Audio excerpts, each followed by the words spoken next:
네, 봄이 와서 쇼핑몰에 들어가니까 뭐 와이드 팬츠부터 뮬 신발까지 각종 새로운 유행 아이템이 나왔더라고요. 주식시장에도 유행 아이템이 있을 겁니다. 자, 딱 이거 시간에서 함께 골라보지 말입니다. MTN 이항영 전문위원과 함께합니다. 위원님 어서 오세요. 네, 안녕하세요.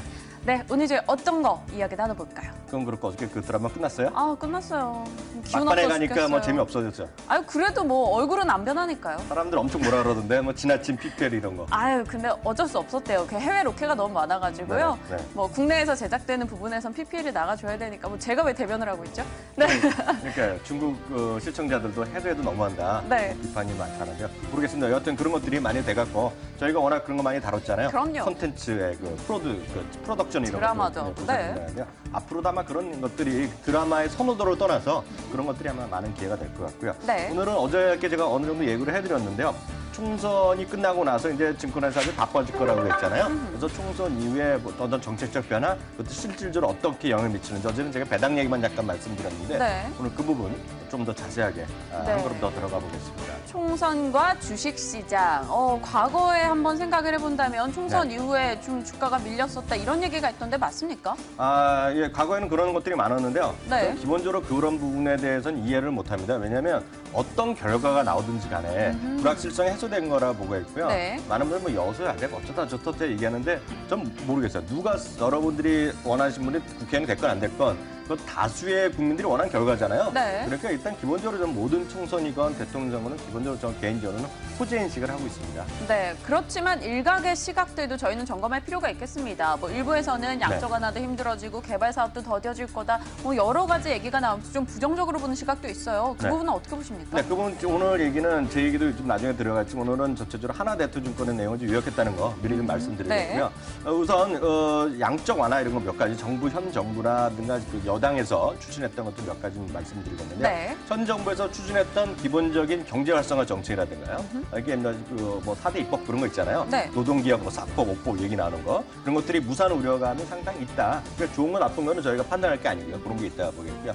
경제 민주화 인하에서 어떤 기업들이 대기업들이 자꾸 한국에서 어려우니 뭐그 외국에 나갈 수도 있겠고 네. 어떤 투자 위축 가능성도 완전히 배제할 수는 없겠지만 저 개인적으로도 마찬가지고 하나대투증권도 마찬가지인데 시장 전체로는 중립의견이다라고 이해를 하고 있네요. 그럼 하나하나씩 좀 면밀하게 따져보겠습니다. 현 정부에서 추진 중인 것 중에 좀 네. 앞으로 어려워질 것 같다. 이런 게 어떤 게 있을까요? 네, 맞습니다. 가장 첫 번째는 양적 완화 정책인데 이 양적 완화 정책은 새누리당이 압승을 했더라도 쉽지 네. 않았을 거라는 저는 생각을 갖고 있는데요. 네. 어찌되었건요. 한국의 양적 완화는 5월 29일 날 5월 29일 날이 임기가 끝나거든요. 이번 국회 임기가요. 그렇기 때문에 한국의 양적 완화는 쉽지 않을 거라는 보고 얘기했고요. 네. 왜냐하면 현 임기 내에 이게 되려면 한국은행법이 통과돼야 되는데 이거 만만치 않습니다. 그래서 좀 쉽지 않을 거라 보고 있고요. 서비스 발전 기본법이나 노동 관련법인데요. 통과가 쉽지 않을 수가 있습니다. 근데 다만 여기서 서비스 발전 기본법에 대해서는요. 어떤 그 세세한 디테일은 다르지만 그쪽은 국민의당의 찬성 입장을 좀 갖고 있거든요. 네. 그러니까 이거 좀 봐야 되겠지만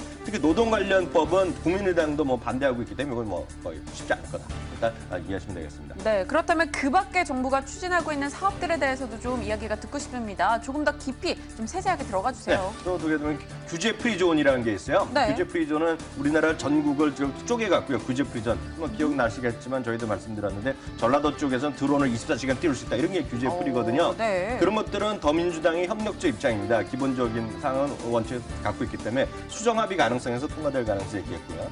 추가 경정 예산안 편성권이 있겠는데요. 네. 이 부분들 이렇게 쉬워 보이진 않습니다. 어찌되었건 간에 이런 것들도 논의될 수 있으나 이게 잘못하면 이제 이번에 국회 끝나고 첫 번째 열리는 것이 8월 뭐 휴가 때나 아니면 정기국회로 갈 수 있거든요.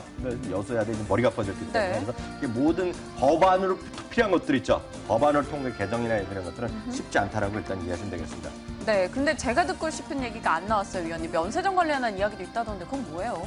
그거는 이제 법안으로 해결하는 게 아니라 정말 소신하는 것인데요. 네. 이게 사실 보면 오늘 호텔 셀락 올라가는데 저 개인적으로 보면 말이 되냐 그러면 저는 충분히 이해는 된다고 있고요. 논리적 설득력이 있습니다. 왜냐하면 4월 중에요. 이게 보면 정부에서도 이 총선 끝나고 나서 한다 그러기 때문에 곧 이게 결정이 납니다. 서울시내 면세점 추가 허용권이거든요. 추가 허용권. 근데 잘 보시면 SK 워커에서 SK는 완전히 넘겼거든요. 네. 두산 쪽 넘겼기 때문에 새로 할 가능성이 거긴 없고 하게 되면 인천 호텔 인천의 그 공항에 산다는 건데요. 이게 보면 서울 시내 면세점 추가 허용권이 확정이 돼야 되는데 이게 이게 또 반대가 은근히 많아요. 왜냐하면 그 면세점 많이 늘어나면 늘어날수록 사후 면세점 또 어려워지고요. 사후 면세점이 늘어나면 늘어날수록 일반 사업자들이 쉽지 않고요. 네. 잘 한번 생각해 보시면 면세점이 늘어날수록 우리나라 세수가 줄어드는 효과가 있어요. 세금을 줄어드는 거 아니라 수입 관세를 없애주고 뭐 이런 뭐 여러 가지 있기 때문에 관세점은 기본적으로 선호하지 않은 거거든요, 이게. 근데 어떤 이런 것들이 됐기 때문에 이게 면세점이 추가되지 않으면 기존에 딴 사람들 있잖아요. 호텔시설 이런 것들. 네. 그런 거 토지 인식하는 건 충분히 가능하죠. 네, 그래서 보셔야 될 것 같고요.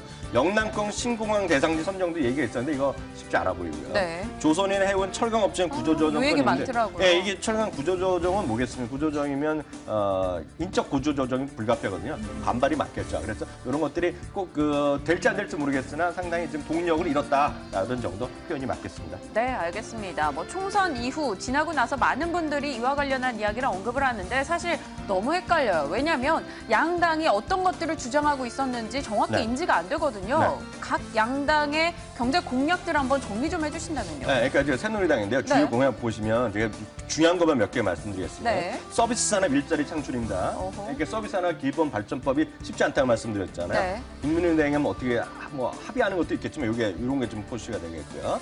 그리고 성장 촉진적 재정 적재 기조를 유지한다는 것인데 이게 바로 양적 완화한다는 거거든요.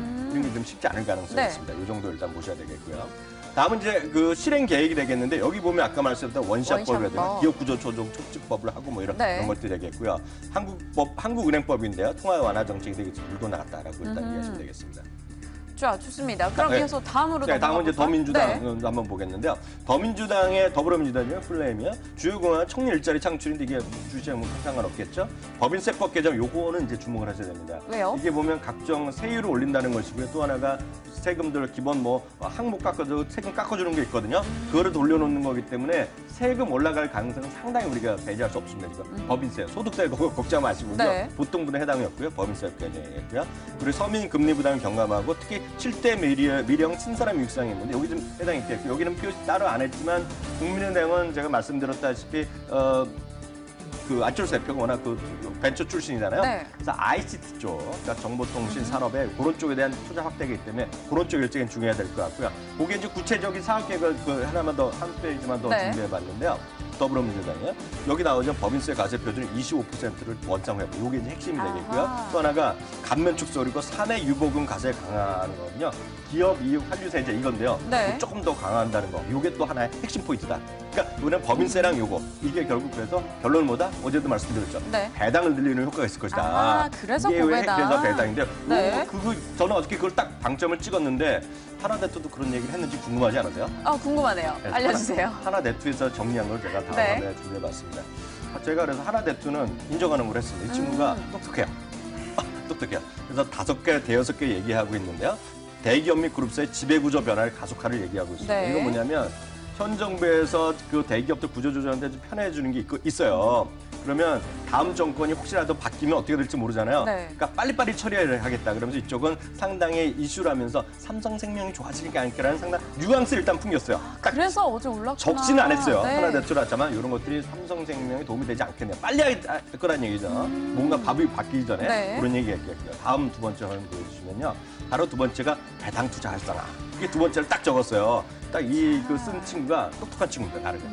제 말을 딱 듣고 썼는지 모르겠지만 더불어민주당이 기업 산의 유보금 가세대를 전면 개편에 시작했고요. 고배당주, 우선주 등 배당 투자 활성화가 될 것이다. 나쁠 것 없는 상황 변화다. 있죠. 이거 딱 나왔죠. 네. 기억에는 갔잖아요. 딱 두 번째가 주요한 한 20건이다 이렇게 말씀드리겠고요. 세 번째는 중소기업 있죠. 네. 더불어의 민주당이건 국민의힘 간의 중소기업 상생 경제 민주화잖아요. 여태까지 대기업 위주의 정책 그리고 사람을 많이 쓰는 정책에서 중소 중견기업 벤처 스타트업 창업 활성화한다는 것인데요. 네. 그래서 유망 강소기업을 주목할 필요가 있겠고요. 저도 써놨다시피 국민의당이 ICT 투자 확대를 기본적인 입장을 갖고 있다라고 일단 이해하시면 되겠습니다. 그리고 마지막 거는 주시장에 딱 영향은 크게 없겠지만 곧 조금만 생각하면 네. 필요한 것이 되겠는데요. 노동개혁5법 개정안의 차질이 있을 수밖에 없겠고요. 기업 측의 입장에서는 노사관계가 이렇게 쉽지는 않을 겁니다, 지금요. 그러면 특히 이번에 울산 쪽에서 보면 야당 성향의 무소속이제가 많이 된 걸로 알고 있거든요. 네. 그러면 노사관계가 이렇게 쉽게 풀릴 가능성이 없겠죠. 그러면 이렇게 보시면 되겠는데요. 사용자 비중이 높은 주요 대기업 있죠. 네. 중소장대 산업에는 부담이 될 수밖에 없습니다. 왜냐하면 구조조정을 해야 되는데 구조조정하기가 어려워진다는 거죠. 네. 그럼 또 예를 들어 또 이런 게 있습니다. 법인세나 이런 게 올라가고 그러면 머리 아프니까 자꾸 외국으로 갈 수도 있거든요. 그래서 제가 보기에는 해외 투자를 해외 주식이 아니라 사업하는 분들이 머리 아프다 그러면 외국 갈 분들이 있을 거예요. 네. 그래서 그런 것들도 좀 염두에 두시면 좋겠습니다. 네, 알겠습니다. 일단 고배당주에 대한 이야기가 딱 뇌리에 박히네요. 저희 어제 이야기 나눠봤을 때 유니드나 SO 이야기 해주셨던 거 여러분 기억하고 계시죠? 좀 참고하시길 바라겠고요.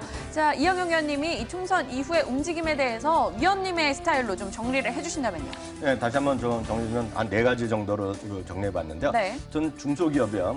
최근에 어제 오늘 이제 대형주 위주로 가는데요. 특히 ICT 산업 투자 확대가 기대된다 보이세요. 네. 이거는 하여튼 사람이 많이 쓰는 거가 기존의 어떤 150만 명 일자리 이런 거 아닙니까? 그런 거는 약간 좀 안 맞는다는 거죠. 그렇기 때문에 좀 첨단 쪽이나 바이오가 됐건 IT가 됐건 그런 쪽에 대한 투자 활성화가 많이 될 가능성이 있겠고요. 네. 중후장대 업종 등 대기업은 해외 투자가 늘어날 수 있다. 그래서 우리나라에서 안 할 가능성이 있습니다.